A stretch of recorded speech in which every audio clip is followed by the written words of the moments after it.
Hello students, मैं हूं मोहसिन और स्वागत करता हूं आपका इस वीडियो में। आज के इस वीडियो में हम कक्षा 7 विज्ञान के अध्याय 12 के प्रश्न उत्तर करेंगे, जिसका नाम है वन हमारी जीवन रेखा। अगर आपने हमारे चैनल को अभी तक सब्सक्राइब नहीं किया तो चैनल को सब्सक्राइब कर लें। शुरू करते हैं। पहला प्रश्न समझाइए कि वन में रहने वाले जंतु किस प्रकार वनों की वृद्धि करने और पुनर्जन्म में सहायक होते हैं। निम्न तरीकों से वन में रहने वाले जंतु वन की वृद्धि करने और पुनर्जनन में सहायक होते हैं।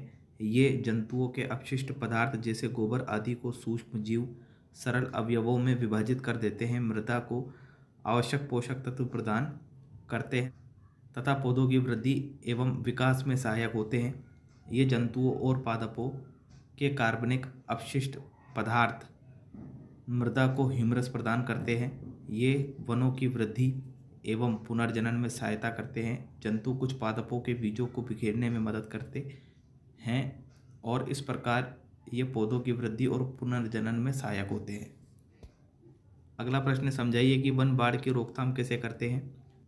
वृक्षों की जड़ें जल के रिसाव में सहायता करती हैं।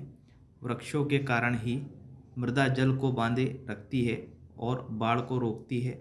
वन वर्षा जल के प्राकृतिक अवशोषक होते हैं। जब बारिश का पानी पेड़ों और पौधों की पत्तियों पर गिरता है तो यह सीधे जमीन पर नहीं गिरता है, ये धीरे धीरे वन भूमि पर टपकता है और बाढ़ को रोकता है। अगला प्रश्न है, अपघटक किन्हें कहते हैं। किन्हीं दो अपघटकों के नाम बताइए। ये वन में क्या कार्य करते हैं। पादपों एवं जंतुओं के मृत शरीर को ह्यूमरस में परिवर्तन करने वाले सूक्ष्म जीव अपघटक कहलाते हैं। जीवाणु एवं कवक अपघटक हैं। ये वन में बहुत ही महत्वपूर्ण भूमिका निभाते हैं। ये वन में अपघटक पौधों के लिए आवश्यक पोषक तत्वों की आपूर्ति को बनाए रखते हैं। अगला प्रश्न है, वायुमंडल में ऑक्सीजन और कार्बन डाइऑक्साइड के बीच संतुलन बनाए रखने में वनों की भूमिका को समझाइए।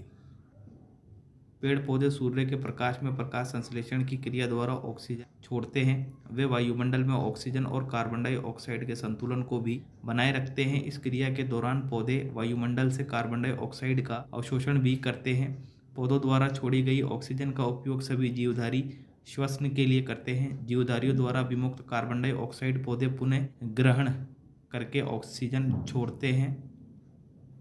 इस प्रकार वन वायुमंडल में कार्बन डाइऑक्साइड तथा ऑक्सीजन के बीच संतुलन बनाए रखते हैं। अगला प्रश्न समझाइए कि वनों में कुछ भी व्यर्थ क्यों नहीं होता है। वन विभिन्न प्रकार से जंतुओं के लिए आश्रय प्रदान करते हैं। जंतुओं के अपशिष्ट पदार्थ जैसे गोबर तथा वृक्षों की गली सड़ी पत्तियां मृदा को आवश्यक पोषक तत्व प्रदान करते हैं। ये पौधों की वृद्धि एवं विकास में सहायक हैं।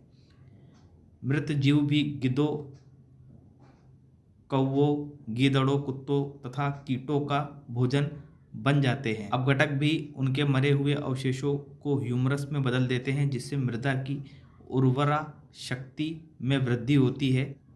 इस प्रकार वनों में कुछ भी व्यर्थ नहीं होता है। अगला प्रश्न है, ऐसे 5 उत्पादों के नाम बताइए जिन्हें हम वनों से प्राप्त करते हैं। औषधियाँ, लकड़ी, गोंद, शहद और सीलिंग मोम। अगला प्रश्न है, रिक्त स्थानों की पूर्ति कीजिए।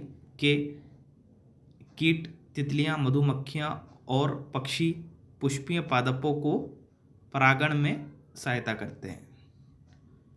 अगला रिक्त स्थान है, वन जल और हवा को परिशुद्ध करते हैं। अगला रिक्त स्थान है, शाक वन में निम्न परत बनाते हैं।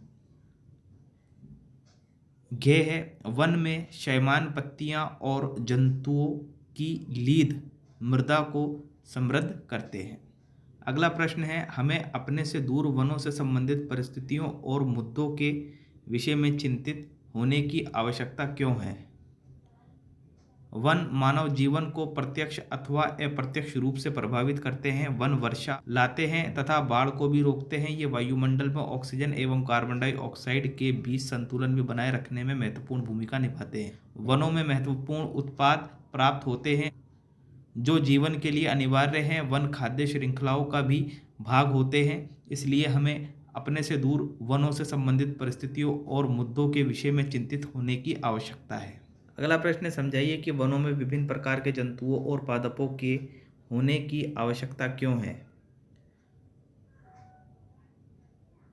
वन में विभिन्न किस्म के पौधे एवं जंतु पाए जाते हैं। वन में पाए जाने वाले पादप बहुत से शाकाहारी जंतुओं को भोजन एवं आश्रय प्रदान करते हैं। बहुत बड़ी संख्या में शाकाहारी जीवों की उत्पत्ति मांसाहारी जंतुओं के लिए भोजन की उपलब्धता को सुनिश्चित करती है। वन में जंतुओं की विभिन्न किस्में पौधों की वृद्धि एवं पुनर्जनन में सहायक होती हैं।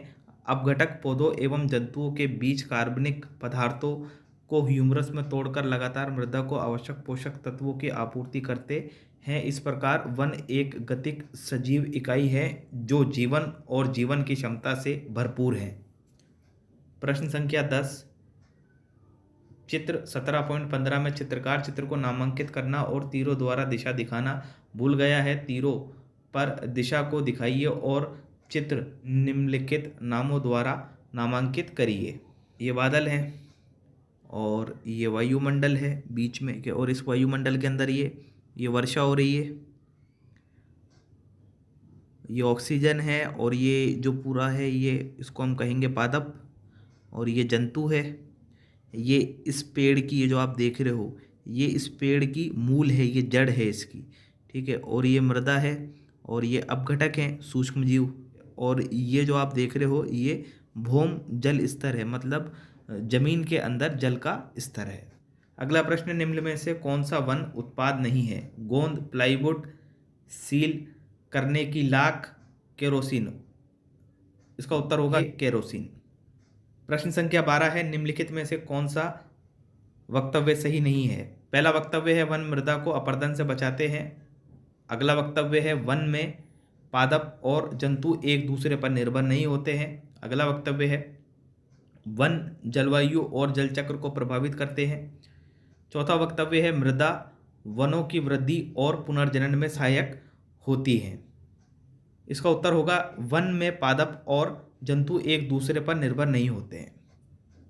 इस अध्याय का अंतिम प्रश्न है प्रश्न संख्या 13, सूक्ष्म जीवों द्वारा मृत पादपों पर क्रिया करने से बनने वाले एक उत्पाद का नाम है बालू, मशरूम, ह्यूमरस, काष्ठ। इसका उत्तर होगा ह्यूमरस।